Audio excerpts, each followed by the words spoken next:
Bonjour, bonsoir, bienvenue une fois de plus sur notre chaîne Simama, le Dieu des dieux. Bienvenue sur cette série, la preuve de l'existence de Dieu. Aujourd'hui, nous voyons une preuve de l'existence de Dieu. Après avoir vu la preuve du calame, après avoir vu la preuve du fine-tuning, le réglage fun. Un réglage intelligent et parfait des constantes qui maintiennent la vie.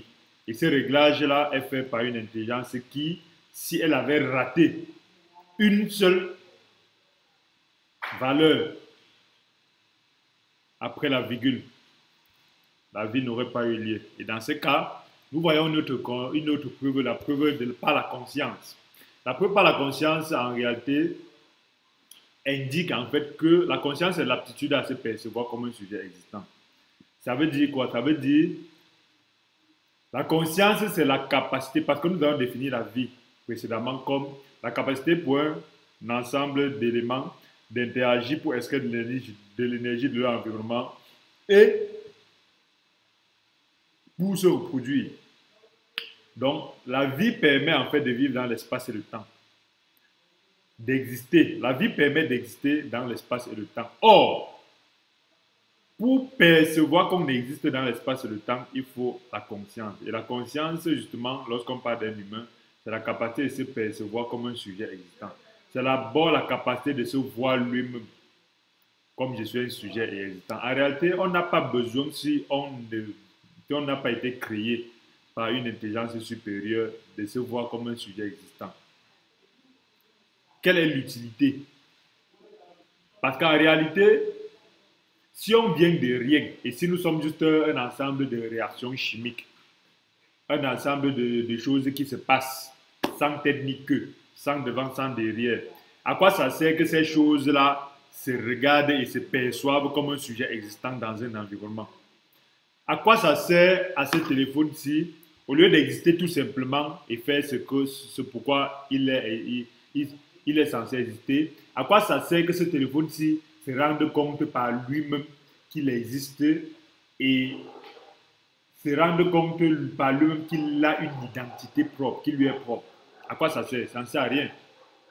Ça veut dire justement que ces éléments-là ont été transmis par une cause incausée. Pourquoi? Parce que quelque chose qui n'est pas constant. Parce que lorsqu'on dit que Dieu n'existe pas, ça veut dire qu'on vient de rien, on vient du sable, on vient de l'espace, on vient de rien. Le rien là ne peut pas créer quelque chose qui a la constance de ne pas être rien. C'est-à-dire que le rien ne peut pas créer quelque chose qui sait qu'il n'est pas rien. Pourquoi? Parce que quand la conscience nous permet de savoir que je ne suis pas rien, je suis quelque chose. Or, si je suis quelque chose, je ne peux pas dire que je suis quelque chose si j'ai été créé par rien. Le jour que ce boîtier commence à dire je suis quelque chose, il ne peut pas dire qu'il est quelque chose et en même temps refuser qu'il ait été créé par moi, l'être humain. S'il dit quelque chose, ça veut dire qu'il a reçu sa conscience d'être quelque chose de plus grand qui a 1000 fois plus conscience que lui d'être quelque chose. Pourquoi? C'est pour ça justement que cette chose n'a pas de conscience. Elle n'a pas de conscience justement parce qu'elle n'a pas besoin. L'être humain n'a pas eu besoin, n'a pas la capacité de lui transmettre déjà la conscience. L'être humain n'a pas besoin de lui transmettre la conscience parce qu'il n'a qu'à. Il est juste là pour transformer l'électricité alternative en électricité continue, tout simplement. Et dans ce cas, il est important de comprendre ça. Et au-delà de la conscience, il faut comprendre l'émotion. Si on est créé par rien, par le sable, on vient de l'eau, on vient de rien, on vient de la bactérie monocellulaire, à quoi ça sert l'émotion? Pourquoi on est émotif? Pourquoi on ne vit pas seulement comme des robots? La preuve, les robots vivent mais ils n'ont pas d'émotion. Alors, pour qu'on puisse avoir l'émotion, ça veut dire que la cause qui nous sommes un effet. La cause qui nous a causé, en réalité, avait décidé de nous donner la conscience et l'émotion. Parce que rien ne peut pas donner la conscience et l'émotion. Le vide ne peut pas donner la conscience et l'émotion. Le néant ne peut pas donner la conscience et l'émotion. Et la conscience donc et l'émotion servent à communiquer avec la cause et l'imposée. Pourquoi? les gens pensent que la conscience et l'émotion servent à communiquer à nos semblables. Non. Même si l'être humain n'interagit pas avec un autre être humain pendant toute sa vie, il va toujours être émotif. Il va ressentir la tristesse, de l'amour, de la joie, ainsi de suite. Et c'est comme ça que lorsque nous lisons dans l'Apocalypse d'Adam, ce qui s'est passé lorsque Adam a été chassé du jardin d'Éden, comment il a vécu avant que ses enfants n'arrivent, comment il a vécu, avant que ses enfants ne naissent, comment il a vécu après qu'ils ne naissent, comment il a vécu pendant des centaines d'années, et comment chaque fois il entrait, il allait aux portes du jardin pour vouloir entrer, l'ange qui l'empêchait, chaque fois ce qui causait avec l'homme et toutes les tentations. Satan est venu le tenter pendant plusieurs dizaines de fois. Et tout ça est raconté. Et en tout cas, dans ces éléments, on peut se rendre compte que la conscience et l'émotion permettaient justement à Adam de causer avec Dieu. Et en causant avec Dieu, Dieu lui a promis que je viendrai moi-même sous forme de chair te racheter. Ne t'inquiète pas, j'ai compris, ne pleure plus mon fils. Je viendrai moi-même te sauver de cette condition-là où tu es entré. Et c'est ça qui a permis qu'Adam, ça a calmé son cœur et Adam a arrêté de pleurer chaque jour à la porte du jardin et il est parti s'installer où il fallait s'installer. Donc, c'est important de comprendre ces éléments-là. Pourquoi? Parce que la conscience est un élément qui nous connecte à la cause imposée. Et le néant ne peut pas créer la constance. Donc, si on découle du vide,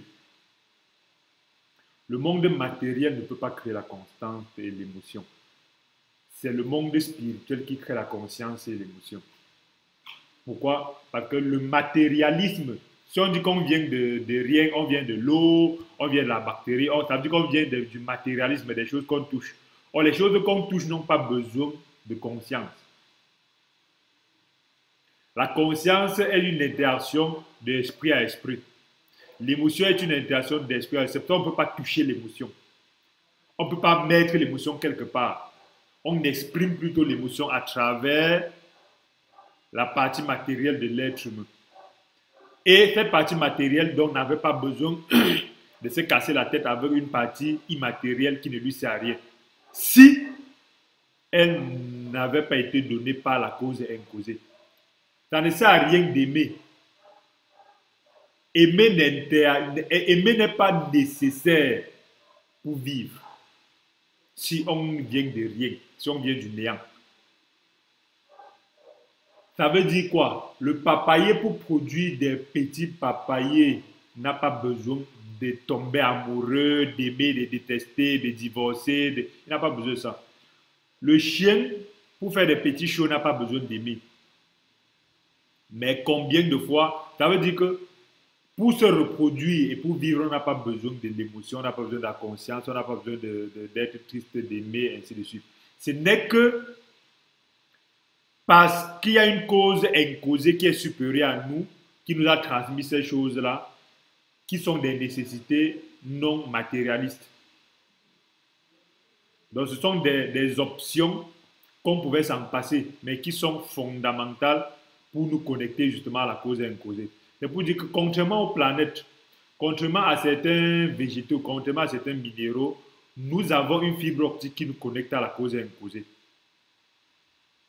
Et c'est très bien expliqué dans la Bible. Pourquoi? Parce que quand Dieu a créé l'homme, il lui a donné un but, un objectif. L'homme s'est éloigné de ce but-là, cet objectif-là. Et dès qu'il s'est éloigné, on voit toutes les conséquences. Et chaque fois, tout être humain a la capacité directement de se reconnecter à la cause imposée, sans intermédiaire. Et le fait que la conscience, en fait, dépende du cerveau, ne réduit pas la conscience au cerveau. Pourquoi? Parce que beaucoup de personnes ont dit la conscience, c'est une émanation du cerveau. La conscience, c'est non.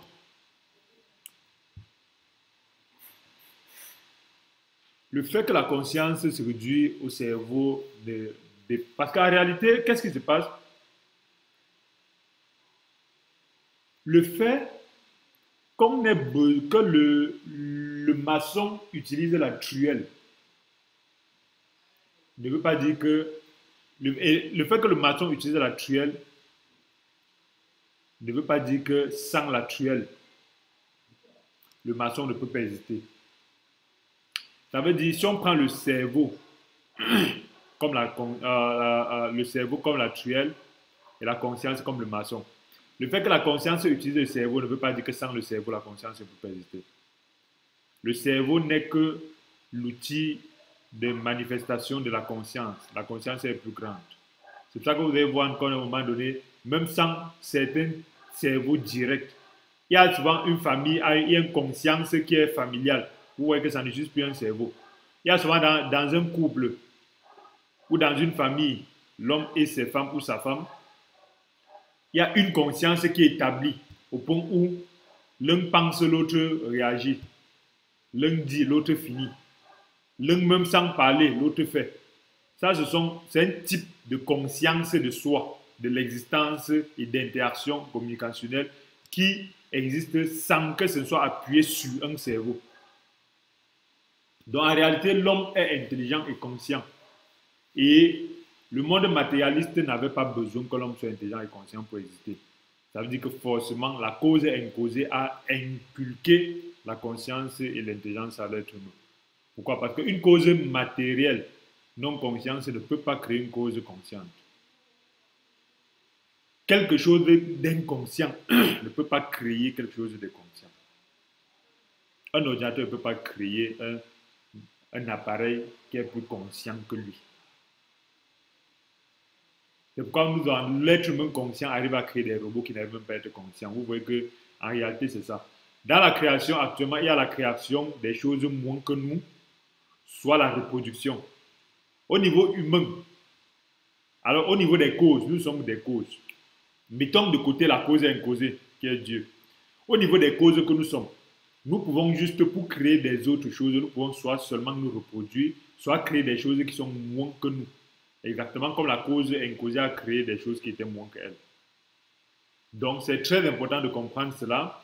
Et c'est un élément qui nous permet en fait d'étudier encore plus profondément la conscience. Lorsqu'on va aller à l'intérieur à travers la psychanalyse, la psychologie, à travers la biologie, on va se rendre compte que rien d'inconscient ne peut créer quelque chose de conscient.